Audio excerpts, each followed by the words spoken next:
PM তো 180 দিনের একটা কার্যক্রম শুরু করছে। কোনো এমপি এবং মন্ত্রীরা বা সরকারের কোনো আমলা 180 দিন তারা চেক দেবে যাতে কোনো দুর্নীতি না করতে পারে। এরপরে তাদের কাজের জবাবদিহিতা অ্যাকাউন্টেবিলিটি আছে। সেই জায়গা থেকে আমাদের সাভারে আমাদের রাস্তাগুলোর যে অবস্থা, এটা নিয়ে আপনাদের এরকম কোনো দিন বা যে এক দিনের প্ল্যান আছে, তাহলে সাভারের রাস্তাগুলো আমরা সম্পূর্ণ সুন্দরভাবে কাজগুলো বাস্তবায়ন করতে পারবো। কারণ আমাদের রাস্তাগুলো এমন অবস্থা, স্টুডেন্ট যাতায়াত এবং সাধারণ লোকের যাতায়াতের জন্য খুব সমস্যা হয়। এই বিষয়ে আপনার কোনো অ্যাকশন প্ল্যানিং আছে কিনা আমি শুনতে চাচ্ছি। শুনে রাস্তাঘাটের অবস্থাগুলো ভয়াবহ খারাপ। এটা পৌরসভার অবস্থা যেরকম ইউনিয়ন পর্যায়ের রাস্তাগুলো একই অবস্থা। আমরা এগুলা তালিকা দিচ্ছি এবং তালিকা করতে হয়নি, আমাদের নিজস্ব কোনো ফান্ড নেই। পৃথিবীর সব দেশে কিন্তু আলাদা ফান্ড থাকে এবং এমন অফিসিয়াল সিস্টেম থাকে, এই বছর কমতে হবে, পরের বছর কমতে হবে, 3-4 বছরের প্ল্যান জনগণও জানতে পারে। আমরা কিন্তু এগুলো করতে পারি না। কারণ কখন কোথার থেকে টাকা আসবে, জনগণ কখন কোনটা আমাকে বলে প্রতিশ্রুতি আদায় করে সেই কাজটা আগে করে ফেলবে, এইটাই আমাদের দেশের নিয়ম। আমি আপনাদের এটা আশ্বস্ত করতে পারি, এটা হলো ধরেন মে মাস, আপনার ডিসেম্বরের মধ্যে একটা উল্লেখযোগ্য রাস্তা চলে পড়ার মতো আপনারা দেখতে পাবেন। আমরা অনেক রাস্তার কাজ দিয়েছি এবং চোখে পড়ার মতো কাজ দেখতে হলে মিনিমাম 100 কোটি টাকা কাজ করতে পারি। আমি আপনাকে বলে রাখি, আপনি জানেন না 1 কিলোমিটার পাকা রাস্তা করতে 2 কোটি টাকা লাগে। আপনি তো রাস্তা করতে কত টাকা এটা আপনাদের ধারণা নাই। ফলে এই যে বিভিন্ন জায়গায় রাস্তা ভেঙে গেছে, আমরা 100 কোটি টাকা উপরে বেশি প্রজেক্ট দিয়ে দিয়েছি।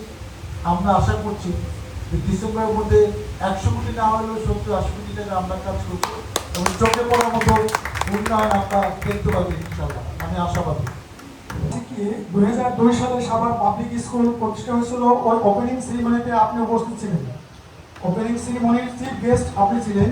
তো স্কুলটা আলহামদুলিল্লাহ অনেক ভালোভাবে চলছে। এই স্কুলটা কই এখন? সাভার প্রাইমারি স্কুলের সামনে নাজাক স্যার ছিলেন, চকের প্রাইমারি স্কুলের সামনে স্যার। আপনি ওপেনিং সেরিমনিতে চিফ গেস্ট হিসেবে ছিলেন। সাভার মডেল সরকারি প্রাইমারি স্কুলের সামনে, জি স্যার। হ্যাঁ। তো এখানে গভর্নমেন্ট যে স্কলারশিপ চালু করেছে এটার জন্য আমরা অ্যাপ্রিসিয়েট করি। তবে বাই বন্ড আমাদের যে স্টুডেন্ট যারা আছেন এখানে কোটা থাকবে কেন স্যার? এটা তো বাই বন্ড বাংলাদেশ, আমাদের ছেলেমেয়েরাও ওই বাংলাদেশেরই সন্তান। তো ওখানে আমরা চাচ্ছি যে হাড্ডাহাড্ডি লড়াইতে যারা পাবে তারাই এখানে স্কলারশিপ পাবে। আপনি কি স্টাইপেন্ডের কথা বলছেন? জি স্যার, স্টাইপেন্ডের কথা। স্টাইপেন্ড নিয়ে কিন্তু আমি বলছি যেটা হন না, এটা ঠিক না। এটা ওনারা তাও দাবি করছেন না, ওইটা যদি তারা 20% এটা 50% বলে তাও শান্ত না। আমি বলছি যে আপনারা সবাই পার্টিসিপেট করতে পারেন। দরকার হলে এটা হাইকোর্টে প্রতিকার চান, আমি এটা উদ্যোগ নেব, আমি এটা টাকা ব্যবস্থা করেছি। আপনি সর্বোচ্চ বিচার প্রতিষ্ঠানের কাছে এটা প্রতিকার চান, দেখেন আপনাদের কথা। আর একটা রিকোয়েস্ট স্যার, আপনি not only MP but also prominent educationist. তো এখানে আমরা ভোকার মাধ্যমে যে এখানে যে অবস্থা আপনারা দেখতে পাচ্ছেন, আপনার ব্যক্তি যেভাবে গরমে আমরা এখানে অনুষ্ঠানটা পরিচালনা করছি বা অনুষ্ঠান যারা পরিচালনা করছেন, ভোকার যদি একটা পার্মানেন্ট ক্যাম্পাস আমাদেরকে উপহার দিতেন স্যার আপনার মাধ্যমে, এটা আমরা চাচ্ছি। তো এটা অর্ডার করলে মনে হয় স্যার আমরা খুব খুশি হতাম এবং এটা আমাদের দাবি স্যার। এখন বলে তো দোকানে যারা আছেন তারা বিপদে পড়লো। আপনারা জিতুকে বানাইছেন কেন? না বুঝে বানাইছেন? এরকম একটা জিনিস তো জিতু আগে বানাই দিতে পারে। আর নাহলে জিতু আপনাদের কাছ থেকে টাকা টুকা তুলে বানাবে, ও তো কোনো কাজই করে না। ওদের কাজ করতে হবে, একটা সংগঠনের চেয়ারম্যানের একটা বিশাল দায়িত্ব। বলতে হবে আপনাদের কাছ থেকে কিছু কিছু নেওয়া, যেহেতু বাকি থাকবে একটু জিতু দিয়ে এটা করে দিবে, অন্যের কাছে হেল্প করতে দরকার নেই।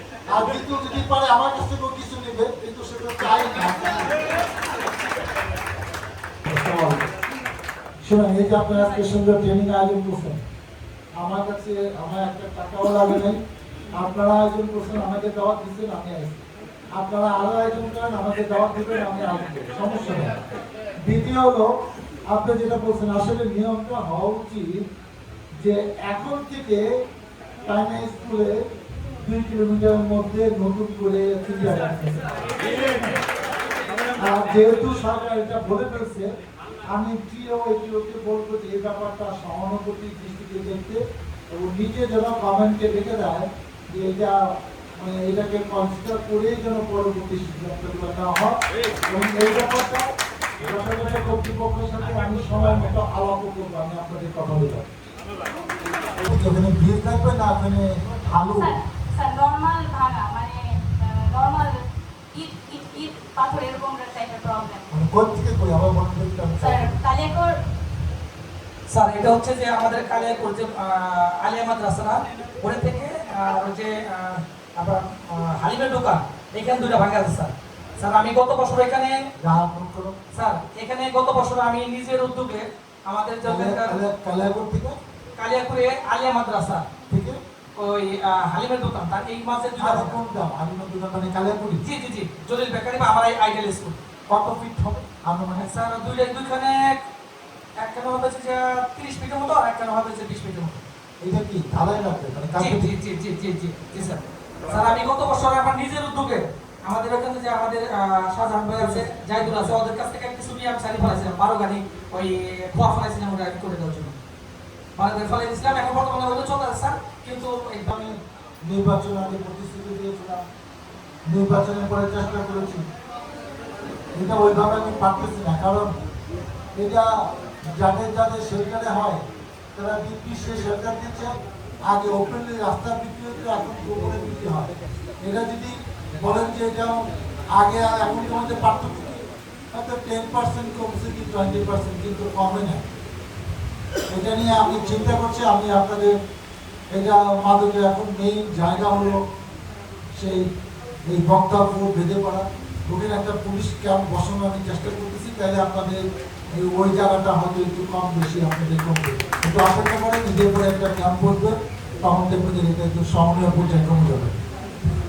থেকে আপনার 3 ভাই 3 বোন, আমার এক বোন বড়, যে বোন রাষ্ট্রীয় চেয়ারম্যান হুমায়ুন ভাইয়ের সাথে বিয়ে হয়েছিল, মারা গেছেন 2011 সালে। আমাদের ডেকে নেই ওইটা লোকজনকে পায়ে ধরে সালাম করা, একজন দুজনে সালাম করা যায়, 5-7 জনের সালাম এরকম 2 একদিন পর পর এটা করতে থাকতো। আমি একদিন মাকে বললাম যে মা, তোমাদের কাছ থেকে শিখছি যে ঘনিষ্ঠ আত্মীয় স্বজনকে পায়ে ধরে সালাম করতে হয়, আর ঘনিষ্ঠ আত্মীয় স্বজন বলতে বলি দাদা দাদি নানা নানি মামা মামি খালা খালু চাচা চাচি ফুফু ফুফু, যে কোনো লোককে আমি চিনি না জানি না তাহলে কেন পায়ে ধরে সালাম করবো? এটা আমার আপত্তি আছে, তুমি আব্বারে বলবে। আব্বা রাজবাড়ির লোক, আম্মা অনেক ভয় পাইত। আম্মা হয়তো 5-7 দিন পরে তাকে বলছে, আব্বা বলবো যে আচ্ছা ঠিক আছে বাবু, বাবু আমার ডাক নাম, ওর সালাম করতে হবে না, অন্যদের সালাম করতে হবে। এরপরও দেখি লোকজন আসতে, আমরা একটা দোতলা বাসায় থাকতাম 76 থেকে 90 সাল পর্যন্ত বক্সিবাগে ভাড়া। আমাদের সব ভাই বোনের খবর দিতে যায়, তারা সালাম করতেছে, লাস্টে আমারই বলতে বাবুকেও ডাক। আমি কখনো কখনো বাথরুমে গিয়ে পলে থাকতাম, এখন 10 মিনিট বাথরুমে থাকলে তো আর এই সালাম পর্ব শেষ, তখন আমি মাপ পেতাম। কিংবা কখনো বাসার থেকে নিচ থেকে নামিয়ে পালিয়ে চলে যেতাম। অনেকদিন পরে 15-20 দিন পরে এক শুক্রবারে নামাজ টামাজ করে আব্বা বাসায় আমাদের সবাইকে নিয়ে খেতে বসছে। আমরা 3 ভাই 3 বোন, মা বাবা খাচ্ছি। আব্বা বলছে, দেখো জীবনে বড় হইতে হইলে শুধু শিক্ষা প্রতিষ্ঠানে শিক্ষক শিক্ষিকা আর বাবা মা দোয়াই যথেষ্ট না। তুমি এই লেভেলে বড় হবা, এই লেভেলে বড় হবা, হাজার হাজার লক্ষ লক্ষ মানুষ তোমাকে সালাম দিবে, অনেক মানুষের অনেক দোয়া প্রয়োজন। ওগুলা মনে পড়ে যখন অনেক রকম ঘটনা শুনি, অনেক কাছের মানুষ মারা যায়, যখন একটা লোক অনেক কষ্ট করে জীবনে অনেক বড় হয়, তখন ওই আব্বার কথা মনে পড়ে যে এই লোক নিশ্চয় অনেক পুণ্য অর্জন করছিল, অনেক মানুষের অনেক দোয়া অর্জন করে, সেই জন্য আজকে সে এই পর্যায়ে সে সম্মান অর্জন করতে পেরেছে। সবাইকে ধন্যবাদ।